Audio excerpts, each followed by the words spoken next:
Hello, ladies and gentlemen. This is Rise of the Phoenix. For those of you that have watched my content before, you might notice something very different, and that is I'm not playing The Lord of the Rings Rise to War.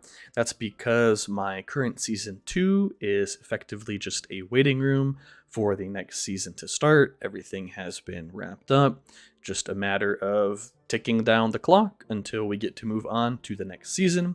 I have been looking for another game to make some content for and play, particularly because there can be sometimes a decent bit of downtime in Rise to War, but also I just don't want to get burnt out on only ever making content for one game. I figured I would give Clash Royale a shot. I've been playing it for a couple days now, and figured I would share my first impressions with you guys. If you do like the content, let me know. And before we get into it, if you enjoy my content in general, please do consider liking this video and subscribing to my channel.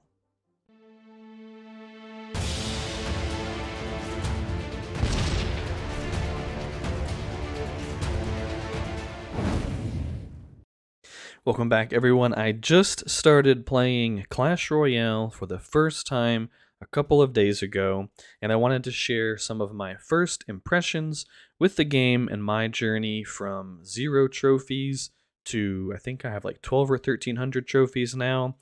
I know that's not a lot of trophies, but I wanted to go ahead and record these first impressions while everything was still fresh in my mind. So I want to share 3 positives of the game and then 1 potential drawback. So first of all, this game is actually way more fun than I thought it would be. When I was looking into it, I was like, okay, like you have a map and you just summon some guys and they walk around and they fight each other. Like how much fun could that possibly be? But I figured I would give it a shot. It's a super popular game. It's a Supercell game. And to my delight, it's actually, there's a lot of strategic and tactical depth in the game.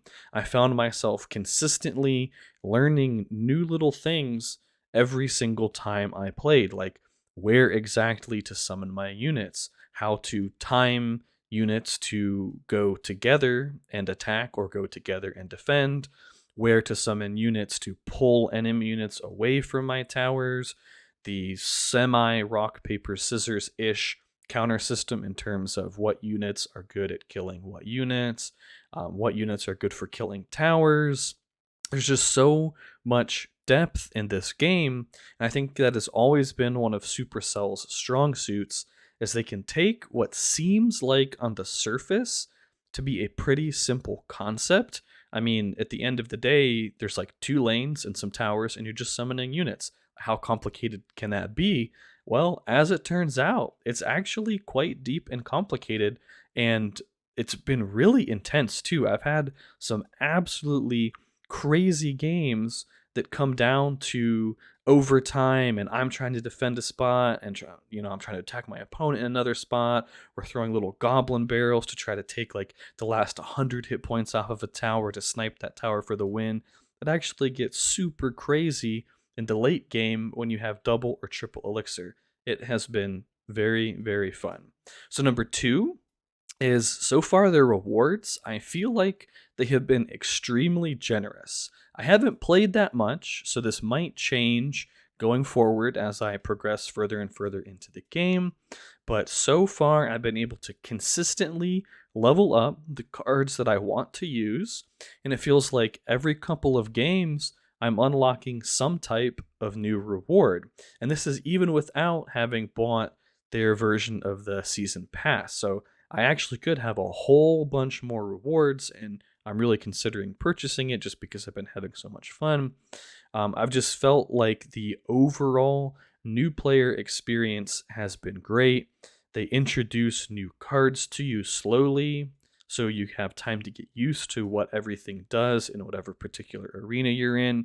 Then you move up to the next level of the arena, and there's a bunch of new cards to play with and play against, new things to learn about. And it's just been very nice having a game where I don't feel like within the first hour or 2 hours of gameplay that the developer is just trying to swipe my credit card to make me able to progress. So far, so good. I imagine at some point I am going to have to spend some money if I want to continue progressing in the game. It's a free-to-play game. Supercell's a company. They want to make money. I totally understand that, but I definitely appreciate the fact that so far I've been able to thoroughly enjoy myself without having spent anything yet. And I think the new player experience is really important in terms of having new players join the game and stick around.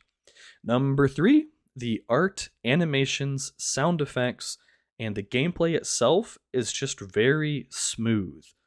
This probably shouldn't be a surprise because it is a Supercell game, but I think it's something that sometimes gets overlooked these days with how many companies there are that are producing games. Supercell maintains their unique art style, and I think it appeals to a broad audience.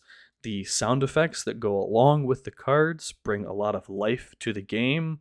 One that really sticks out in my mind, and I'm going to do a horrible impression of this, but it's okay, is when the Valkyrie attacks, she goes like, ah, or ah. See, I told you that. Sorry for anybody's ears if I just killed anybody's ears. She, does her little battle cry thing when she attacks, and I just constantly hear that when she's fighting, and it's really funny when two Valkyries are fighting each other, and they're both just like singing back and forth, and I just really love little things like that. I think they add a lot of value to the game. The animations are smooth, and the gameplay itself, as I said just a minute ago, is also super smooth. When you go to play a card, the game reacts and plays that card where you want it to play it. It reacts quickly. There's no stuttering, lagging, at least not so far for me.